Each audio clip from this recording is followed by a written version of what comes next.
Généralement, dans cette rubrique, les projets de Shinzé, j'ai tendance à te présenter des projets que j'ai créés ou des projets que j'aimerais créer. Là, je vais être un peu plus philosophique que ça. J'avais envie de te parler de mon projet de vie, tout simplement.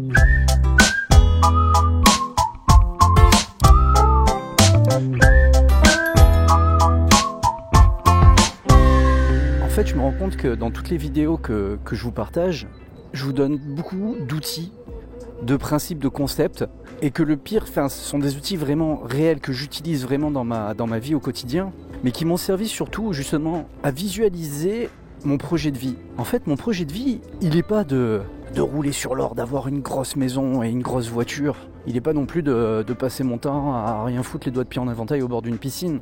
Il n'est pas de me crever à la tâche à faire des semaines de 80 heures. Mon projet de vie, en fait, c'est très con ce que je vais dire, mais il est juste de kiffer ma vie. C'est bête à dire, mais il n'y a pas longtemps sur la page Facebook Welcome to the Jungle, ils ont partagé un article qui parlait des entrepreneurs qui ont mis en place un système de tarifs libres.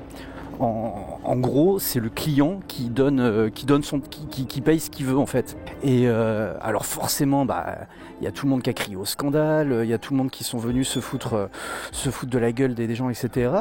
Mais j'ai quand même apporté mon témoignage parce que moi, le pire, c'est ce que je fais. C'est-à-dire que moi, quand j'ai un client qui me contacte pour une mission, la première chose que je fais, c'est d'abord de savoir cette mission, est-ce que ça va me plaire? Est-ce que je vais avoir envie de la faire? Est-ce que ça va me faire vibrer, kiffer de le faire? Est-ce que ce client partage les mêmes valeurs que moi? Mes valeurs, c'est respect, partage et bienveillance. Est-ce que le fond du projet ou de la démarche du client en question est centré autour de l'écologie, du respect de l'environnement, du respect de la société, du respect du monde de demain, tel je rêverais le voir un jour? Et si tous ces voyants ils sont au vert, la notion financière passe carrément en second plan. Donc c'est-à-dire que à ce moment-là, je suis 100 fois plus motivé à l'idée de bosser sur le projet qu'on me soumet plutôt que de l'argent que je vais récupérer derrière. Donc les 3/4 du temps, quand je suis chaud patate, vas-y go, on taffe ensemble, c'est cool, ça me fait vibrer.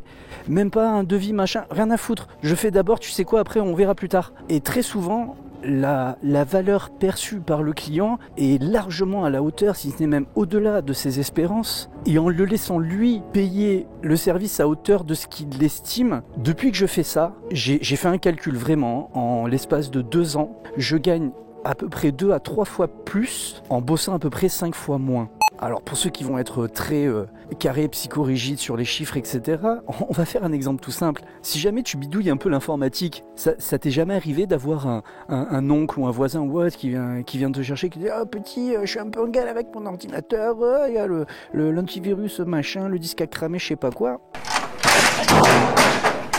Et il te demande de l'aide.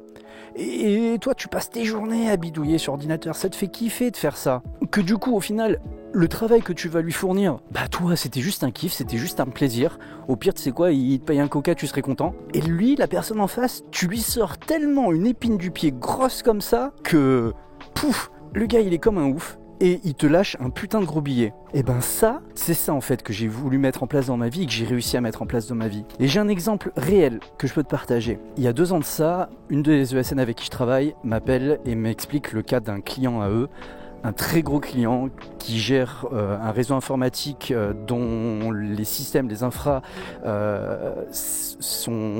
sont tellement importants qu'il en va quasiment de la survie humaine, j'ai envie de dire, parce que cette entreprise gère un des besoins fondamentaux dans notre région. Toujours est-il qu'ils ont leur réseau qui part en vrille, et des nœuds qui sautent, des latences, des coupures, bref, et ils se retrouvent en galère parce qu'en plus leur admin réseau, il est parti en congé, injoignable, et ils n'arrivent pas à trouver une solution. Bref, il m'appelle un soir en catastrophe, il m'explique le truc, tout ça, donc je dis écoutez, j'arrive, vous emmerdez pas, j'arrive, je viens, on regarde. Le lendemain matin, je suis sur place, je passe la matinée à regarder un peu, machin, à réfléchir, à commencer à mettre le doigt sur certains trucs, mais il y avait un truc qui était bizarre. Et à un moment, je sais pas, j'ai un pressentiment, et en fait, je vérifie un réseau de câbles. Et en fait, en vérifiant un de ces câbles, je me rends compte qu'il y a un des câbles réseau qui était tout simplement mal emboîté. Parce qu'en fait, les câbles réseau, il y a une sorte de petite languette qui permet de s'assurer que le câble est bien clipsé, vous savez, dans la prise. Et cette languette était pétée qui fait que le câble n'était pas bien enfoncé. Bref, C'était rien, c'était juste un câble qui était mal enfoncé. Je me suis déplacé chez un client pour un câble qui était mal enfoncé. Et à la fin de la journée, je leur fais quand même un joli rapport qui va bien. J'essaye quand même de mettre un peu les formes pour expliquer un peu quand même ce que j'ai vu, parce que j'ai quand même vu 2-3 trucs à côté, tout ça. Mais au final, je me suis déplacé chez un client parce que son câble était mal branché.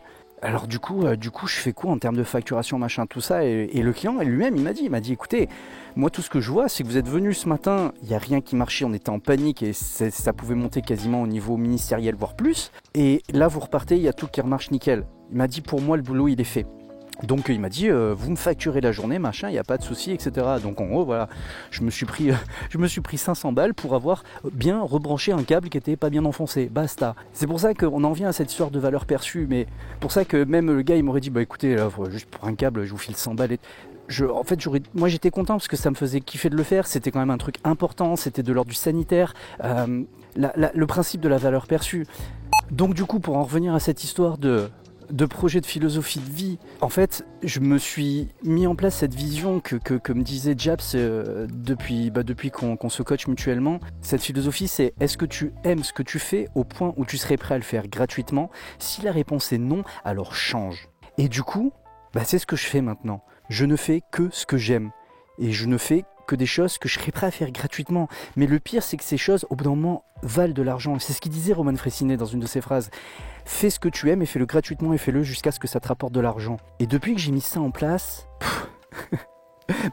regardez, voilà comment je passe mes journées, me balader dans la forêt, je suis bien, je suis cool. Et le pire, c'est que là, par contre, je suis en train d'automatiser pas mal de rentrées d'argent pour arriver à décorréler le temps et l'argent, dont je te parlais dans une précédente vidéo d'ailleurs. Donc franchement, si j'avais un souhait pour toi, c'est trouve ton ikigai, je t'en parlais d'ikigai, et surtout focalise-toi sur la vie que tu veux et non pas celle que tu cherches à fuir. Et parce que là, si je te le dis, c'est parce que je l'ai vécu, je suis en train de le vivre, c'est devenu mon quotidien. Mais l'intention, l'univers se charge des détails.